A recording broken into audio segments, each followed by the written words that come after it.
मोदी जी हैरान हैं, बाबा परेशान हैं कि अब किया तो किया क्या जाए। कभी इंडिया का नाम बदलकर भारत रख देना चाहते हैं तो कभी विपक्ष को कहते हैं कि तुम इंडिया नाम ही नहीं रख सकते, और तो और सुप्रीम कोर्ट में इस नाम को बदलने की अर्जी भी पेश की जाती है। आप भी सोच रहे होंगे आखिर ये बीजेपी वालों को हो क्या गया है। जिस इंडिया के नाम से कभी बीजेपी वालों को इतना प्यार था कि हर चीज के नाम में इंडिया जोड़ा करते थे, आज उसी इंडिया से इतना नफरत क्यों भाई। खेलो India, make in India, digital India, सुनने में आया है ये सब नाम तो बीजेपी वालों ने ही दिया हुआ है, तो अब इंडिया नाम से इतना नफरत क्यों। असल बात कुछ और है जिसे जानकर आपको समझ में आएगा कि बीजेपी वालों का दिमाग काम क्यों नहीं कर रहा है। वो कहते हैं ना, विनाश काले विपरीत बुद्धि, वही हाल अभी बीजेपी वालों के साथ हो रहा है। तो आखिर वो मेन बात क्या है जिससे बीजेपी पूरी तरह से डरी हुई है, सहमी हुई है, बताते हैं अगले 2 मिनट की रिपोर्ट में। पर उससे पहले अगर आप चाहो तो वीडियो को लाइक करके पेज को फॉलो कर दें। मेन मुद्दा पर आए उससे पहले 30 सेकंड की रिपोर्ट में ये समझिए, फिर बात आपको और भी अच्छे से समझ में आएगा कि क्या इंडिया का नाम बदल पाना इतना आसान है। तो जवाब है बिल्कुल भी नहीं। वैसे बीजेपी अपने फायदे के लिए कुछ भी कर सकती है और हर हथकंडे भी अपना रही है,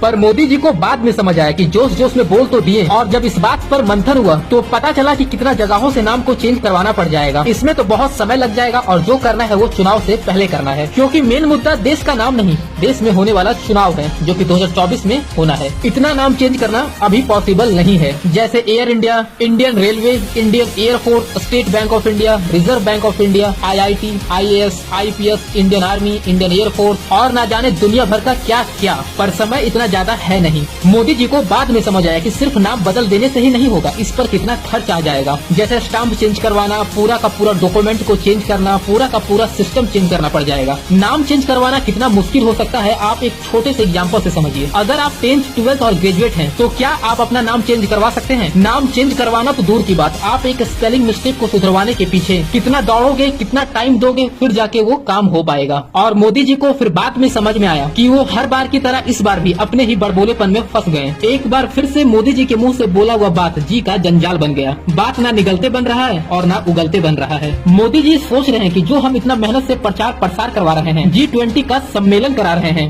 सारे गेस्ट आकर इंडिया इंडिया करेंगे, तो इससे तो कांग्रेस वालों का प्रचार हो जाएगा। और मोदी जी अपने जीवन काल में ये कभी भी नहीं देख सकते। मोदी जी हर बात को हजम कर लेंगे पर इस बात को कतई हजम नहीं करेंगे कि मेहनत मेरा और प्रचार किसी और का, पकाए हम और खाए कोई और यही बात मोदी जी को हजम नहीं हो रहा। बीजेपी सरकार करना तो चाह रही है अपने लिए अच्छा, पर हो जा रहा है जस्ट उसका उल्टा। वो एक कहावत आपने सुना ही होगा कि जब इंसान का समय खराब रहता है तो ऊंट पर बैठे इंसान को भी कुत्ता काट लेता है। बीजेपी वाले पिछले कुछ महीनों से बहुत गंदे तरह से एक्सपोज हो रहे हैं। जैसे मणिपुर में 2 महिलाओं को निर्वस्त्र कर घुमाया गया, वहाँ बीजेपी की सरकार है। हरियाणा में नूह हिंसा, बीजेपी की सरकार। पहलवान बेटियों के साथ शोषण का मामला, वहाँ भी बीजेपी की सरकार। ब्रिजभूषण शरण सिंह, जिस पर मोदी जी का एक भी बयान नहीं आया। मध्य प्रदेश में एक गरीब आदिवासी के चेहरे पर पेशाब कर देना, वहाँ भी बीजेपी सरकार। बीजेपी सरकार हर जगह एक्सपोज हो रही है और यही कारण है कि अभी कर्नाटक चुनाव हारी स्मृति ईरानी का संसद में फ्लाइंग किस वाला मामला, वहाँ भी हाई वोल्टेज ड्रामा देखने को मिला, जहाँ जनता ने स्मृति ईरानी को क्लास लगाते हुए कहा कि आपको फ्लाइंग किस तो दिखाई दिया, पर मणिपुर में आपके ही सरकार के अंडर में 2 स्त्रियों को निर्वस्त्र कर पूरे रोड पर घुमाया गया, वो अभी तक नहीं दिखाई दिया। फ्लाइंग किस के मामले में हाई वोल्टेज ड्रामा सांसद में कर दी, पर मणिपुर घटना में एक शब्द नहीं बोली। बीजेपी को सुप्रीम कोर्ट से भी लगातार फटकार मिल रहे हैं और इसी तरह लगभग हर तरफ बीजेपी को मुंह की खानी पड़ रही है। देश में आसमान छूती महंगाई,